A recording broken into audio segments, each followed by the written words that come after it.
So when I was growing up, my parents always told me I was the analytical brother, and my brother Anson was the artistic brother.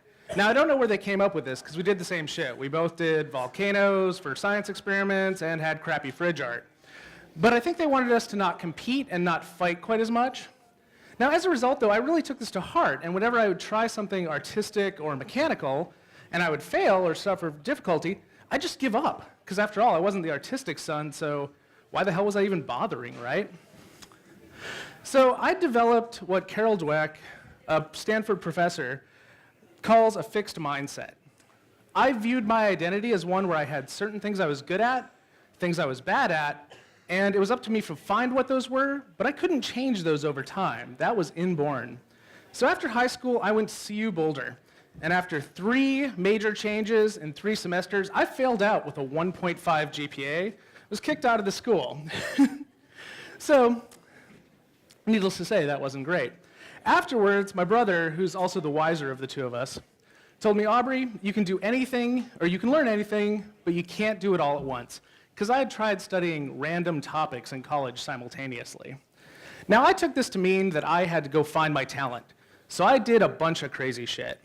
I was a massage therapist for a couple years. I joined the Army to be a Chinese linguist, failed out of my Chinese language program after a year and a half, and ended up landing in intelligence analysis, where bizarrely I mostly taught people how to shoot.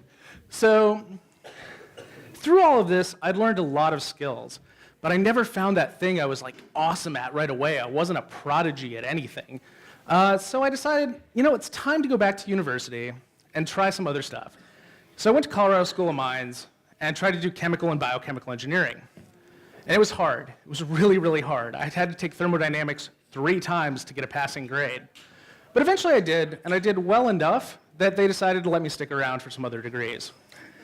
So during my master's and PhD, I constantly struggled. I worked my butt off, and I never found anything I was naturally awesome at. But somewhere along the line in the process, I found I just really enjoyed learning. And I didn't care what my natural talent was, because I was having so much fun.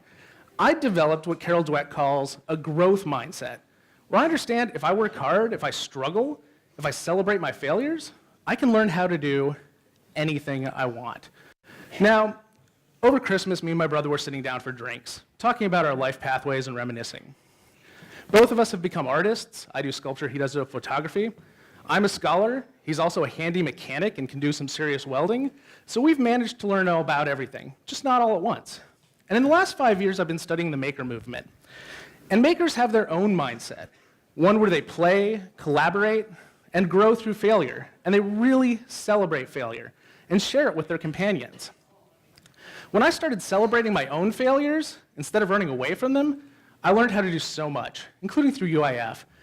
Gained skills in entrepreneurship, prototyping, building, sculpting, and even jewelry making. I've actually become, through my work, a maker and become what I study, which I think is pretty amazing. In the fall, I'm going to start teaching prototyping for entrepreneurs, and I really look forward to helping them share their failures with each other so that we can build what former President Obama called a nation of makers, where we've all had those experiences. So my challenge to you is, how might you think about your failures in life as prototypes on the way to success? Thank you.